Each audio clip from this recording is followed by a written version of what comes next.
Hey, what's going on? Azura here. Today we're going to explore the Type 97 Chiha tank in depth, talking about its specializations, main armament stats, armor stats, and my thoughts on different ways the Type 97 can be used to its maximum effectiveness. The Chiha came with the Pacific Theater, and is available on those maps at this time. All the tanks that came with this expansion also came with an extensive specialization tree that allows you to spec out the tank the way you want to play. And out of all the new tanks, the Chiha has a unique feature in the specializations. It is when you upgrade the tank to a longer barrel, it actually turns into a different tank. This applies to the two different specializations, turning the Type 97 Chiha into the Type 3 Chinu and the Type 3 Chinu Kai. The latter is really just a one-off experimental version where they put the Type 4 Chito turrets onto the Type 3 Chinu. Since we're talking about specialization tree, just like all the new vehicles in the Pacific, we have 6 levels to advanced tours and enables you to choose between many different builds. But there are generally 3 main archetypes that you can build from and will feature one of the 3 main guns. These will be a howitzer build just like the Sherman 105mm howitzer, the default 57mm tank gun with armor-piercing rounds, and the big Type 3 and Type 5 cannons for killing enemy Shermans. And just like my previous videos on the Sherman, I will talk about how each of these main cannons perform before getting into the builds and my impression of them. Let's begin with velocity. The Type 5 high explosive cannon, which is unlocked at level 4, has a higher velocity of 520 meters per second, and its previous levels unlock, which is the Type 3 HE round, has a 500 meters per second velocity. The Hull 37mm cannon, which is unlocked at level 2 for your passenger, actually has a decently high velocity at 510 meters per second. Then the default 57mm cannon both have a 400 meters per second velocity, and the howitzer round has a 90 meters per second velocity. That's markedly slower than the Sherman counterpart at 150 meters per second. All these main cannons should be relatively similar to the way you would use on the counterpart on the Sherman in terms of lead and elevation, except for the howitzer round. This has a 40% slower velocity, so you'll need to account for lead and elevation further than you would on the Sherman. This is quite an interesting balancing choice here, but we will get to that in just a little bit. Now moving on to damage. If you watch my Sherman guide, then you will already understand. But to the ones who have not, I want to briefly explain what the numbers you are about to see mean. Damage will be separated into 2 categories, impact and blast damage. To keep this really short, impact damage is a key number against armor and highly depends on the angle of impact, and this affects AP rounds more than HE rounds. Blast damage is a key number against infantry. And the numbers you see here reflects the actual damage an infantry receives, but not what the armored vehicle receives. The calculation is still unclear to everyone but dies at this point, so use this as a qualitative comparison rather than a numerical value against tanks. I explained this more in depth in my Sherman guide, so if you're interested, please take a look at that. Anyway, let's take a look at our graph here. The Type 5 HG cannon reigns supreme in this category. It has the same blast damage as all the other HG shells, meaning it can still one-hit infantry from nearby shots. The biggest advantage it has is a high impact damage, exceeding the 76mm Sherman HE shell by 13%.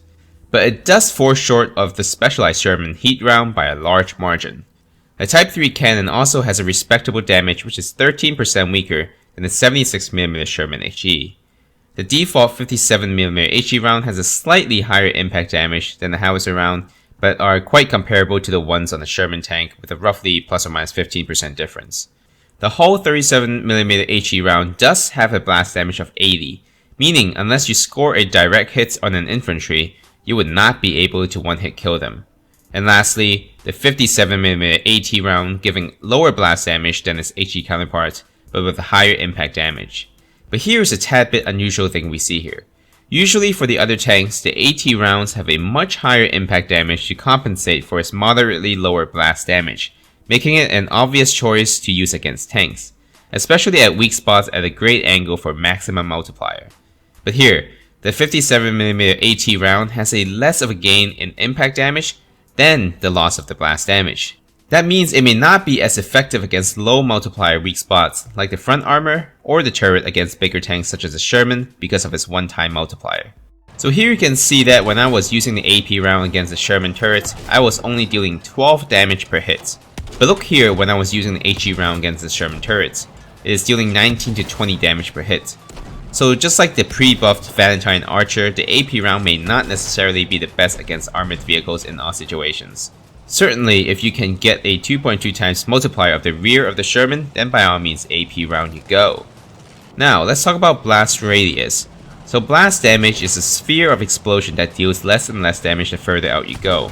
There will be 3 terms I will be going through, and they are blast radius, inner blast radius, and one hit kill blast radius. Blast radius is the entire area where damage can be felt, from a flat amount of maximal damage within the inner blast radius, with a linear drop off towards 0. The one hit kill blast radius is going to be somewhere between the blast and the inner blast radius for the HE rounds. It is impossible to get a one hit kill with an AP round unless it is a direct hit, so there will be no value for those. So let's take a look at this chart here. I added a roughly to scale soldier here so you can get a sense of how far you need to hit to get a one hit kill. Take the 120mm howitzer round as an example. If you recall, its blast damage is 112. So that means within the orange area, which is up to 2.9 meters, you'll receive a total of 112 damage with a linear drop off. One hit kill radius means that at this distance, you will receive 100 damage, which would be at 3.6 meters. So that means if you can hit within 3.6 meters of an enemy infantry, you can guarantee a kill. It has a larger radius than the Sherman, which is at 3.33 meters. Then the big guns here have a 1.66 meters kill zone compared to the Sherman's 1.48 meter kill zone.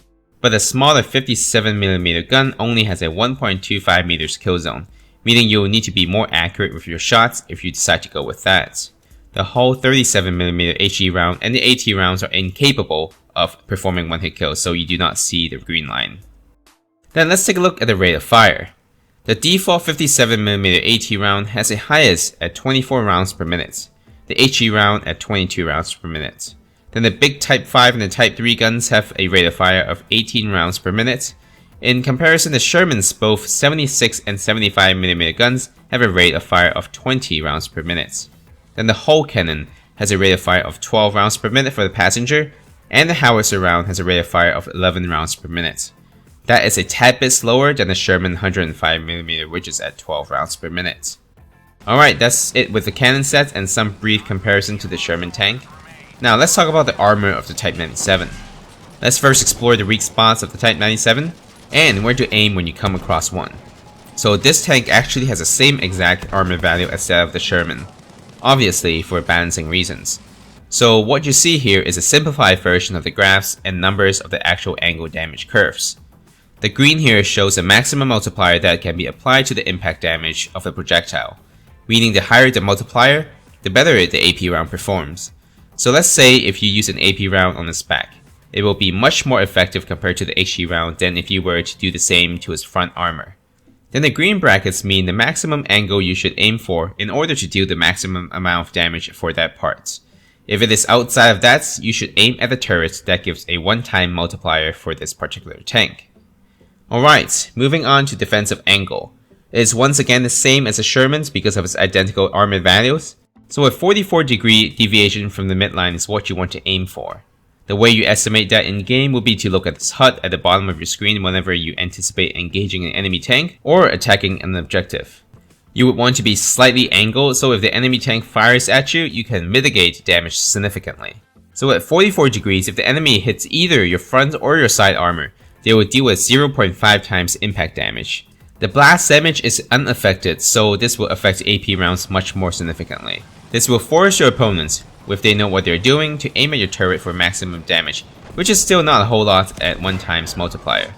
A side note here, which I explained in detail in my other video discussing the 3 C's for tanking, which are cover, configuration, and control, and what some of these strategies you can employ when an enemy decides to use armor angling tactic against you.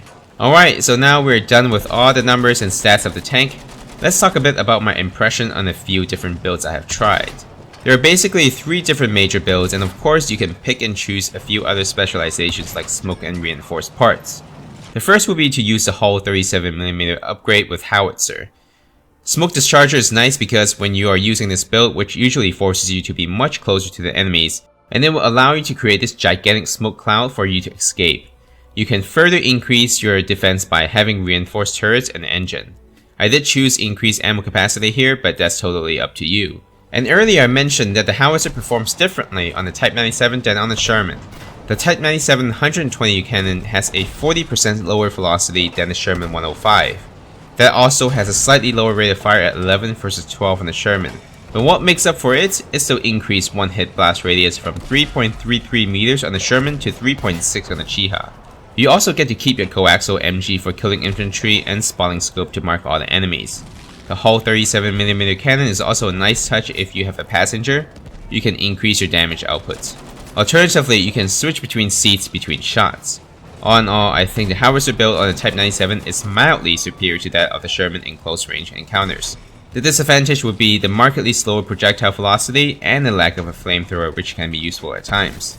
The second build would be to base around the whole 37mm cannon and the AP rounds. That's a pretty interesting build. See, the default HE round has a relatively small blast radius, but it does make up for it with a higher rate of fire. That means it has a better mid to long range anti-infantry capability, especially against many who are not bunched up together, and if you're accurate with your shots. The AP rounds are somewhat lackluster in this build because of its low damage output and it's very situational, like how I described earlier in this video. If you hit a low multiplier part like the turret of the Sherman, you end up doing less damage than you were to use the HE rounds. Either way, it does give you options and can come in handy against the LVT or weak spots on other tanks. The most unique feature of this build, and also the previous howitzer build, is the ability to have the hull mounted cannon. If you have a dedicated gunner, then great. If not, you can switch between seats. Aiming does get a bit wonky if you do that, and in the end, damage output is not fantastic. But if you were to use this, it also gives you an option to do it. Then the third build would be to go with the right side and upgrade to either the Type 3 or the Type 5 cannon. Both are great, but you can choose to have a bit more power and sacrifice a bit on armor, or vice versa depending on the last 3 specializations you pick. Either way, they will play mostly the same, which is to hunt tanks. Its anti-infantry capability is also not bad. It has a larger kill zone of 1.66 meters versus the 1.48 meters on the Sherman 76, but with a 10% slower rate of fire. As for anti-tank role, the Sherman 76 HE sits between Type 3 and Type 5 cannon with minimal difference in between. What this tank lacks is specialized anti-tank round like the much superior Sherman 76 heat round, making this tank a bit less desirable. What it does gain is a slightly smaller silhouette, slightly larger splash damage, and the ability to specialize in reinforced parts, which allow you to be more aggressive and employ hit and run strategies. And one disadvantage of this tree over the other 2 trees is that actually it turns into a different tank, the Type 3 Chinu and the Type 3 Chinu Kai. That changes the entire turret, which allows your opponent to aim at your turret easier. Overall, this side is still my pick as a competent infantry killer and a great tank hunter. And because if I want to kill infantry only, I have got Specialized 2 to do just that, which will be coming up in my next video on the LVT and the Type 2 Kami. And that's it for this video. What do you think about the Chiha tank? Let me know down in the comment section. Be sure to check back later for my reviews of the other new armored vehicles in the Pacific. Also, if you like this video, give it a thumbs up. If not, a thumbs down. Feel free to follow me on Twitter and join my Discord channel. Links are down below. I would also appreciate it immensely if you decide to subscribe to the channel and hit the bell for notification. Otherwise, have a tanktastic day and I will see you again soon.